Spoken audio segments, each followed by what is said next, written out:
Aujourd'hui on se retrouve, on monte le treuil sur le Pathfinder. Donc là c'est un Vevor en 6 tonnes. Donc il est plutôt bien rentré alors que normalement à la base c'est prévu pour un 4 tonnes maximum au niveau du site internet de Asphyr. Mais en fait la seule différence, la seule modif qu'il va falloir faire, c'est couper un petit peu le boîtier. Parce que sinon ça passe pas. Mais sinon ça va rentrer nickel. Allez, je vous reprends après. Voilà le boîtier électrique qui a été coupé pour pouvoir passer à la traverse du pare-choc. Ouais, il en manque.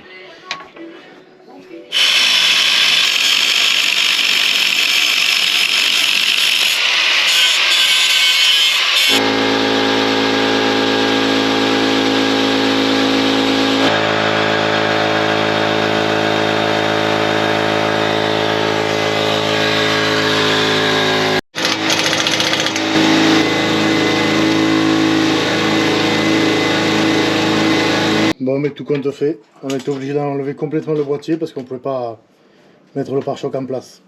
Donc voilà, donc j'essaierai de trouver une solution pour plus tard. Là pour l'instant ça va rester comme ça. Et je vais voir ce que je peux faire avec l'imprimante 3D ou comme ça. Il va être tout petit coup.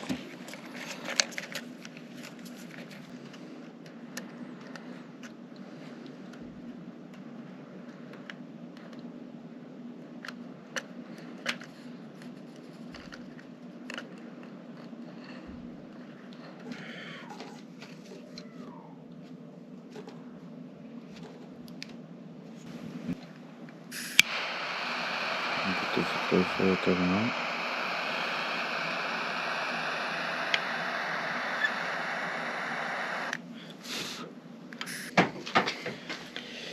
Et voilà, on va pouvoir mettre en place la prise de filaire directement sur le pare-choc. Vu que c'est prévu d'origine, il y a les trous, il y a tout ce qu'il faut. Donc voilà, donc on a juste été obligé de rallonger un peu les câbles. Et là on peut le fixer. Et voilà, la prise, elle est en place. C'est non sans mal parce que pour aller passer les mains là-dedans, pour les foutre les boulons, il y a une vraie galère. Mais bon, elle est en place, ça ferme, nickel. Allez, on a fini pour ce soir. Il ne manquera plus qu'à faire les branchements électriques là, mais vu qu'il faut rallonger les câbles, j'ai pas de quoi 135 mm, donc j'ai dû en acheter. Je vais attendre de les recevoir. Donc on va continuer ça dans le week-end. Bon mais voilà, le treuil il est en place. Il ne manquera plus qu'à remettre la plaque d'immatriculation. Et le coupe-circuit, comme ça au moins je suis sûr que ça ne me videra pas la batterie. Et là on va essayer voir s'il fonctionne. Je vais voir fournir la pile dans la télécommande. Et là on va essayer pour voir.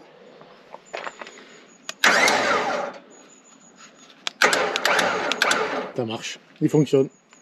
Voilà, il me manquera juste une cosse à mettre ici. Parce que je ne les ai toujours pas reçues, elle devait arriver aujourd'hui. Donc juste cette cosse là à brancher, puis après c'est bon.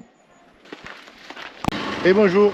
Alors voilà, suite à l'installation du treuil, bon, j'ai attendu qu'il fasse un peu meilleur parce qu'on a eu un temps pourri en ce moment là.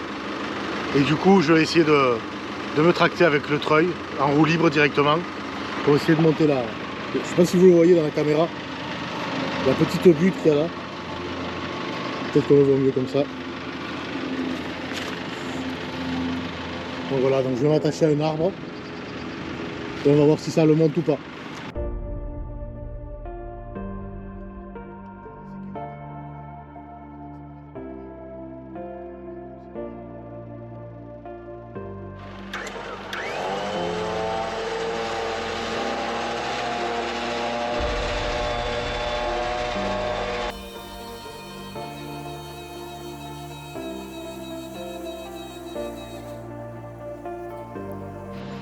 Allez, on va voir si le treuil il arrive à tirer.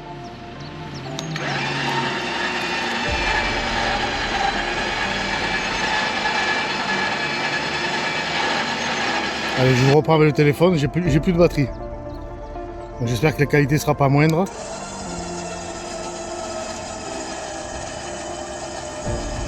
Alors, en tout cas, le treuil, il branche pas. Regardez. Regardez comment c'est.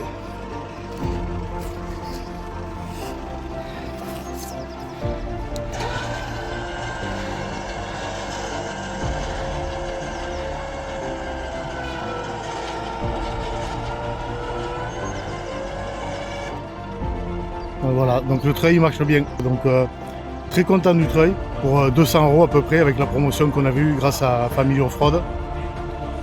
Pour le peu de fois que ça va servir, ça servira que quand on sera planté, donc voilà. Donc ça fait vraiment l'affaire. Allez, je vous présente les modifications qu'on a fait cet hiver pour la nouvelle saison.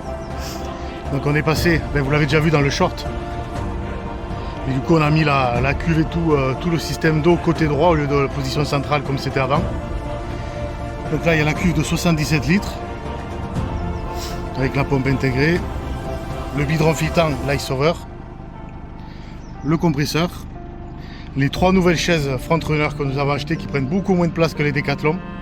Et d'ailleurs juste on a acheté ces chaises là pour gagner de la place au niveau du coffre et pour avoir un tiroir en plus. Je vous le montre juste après.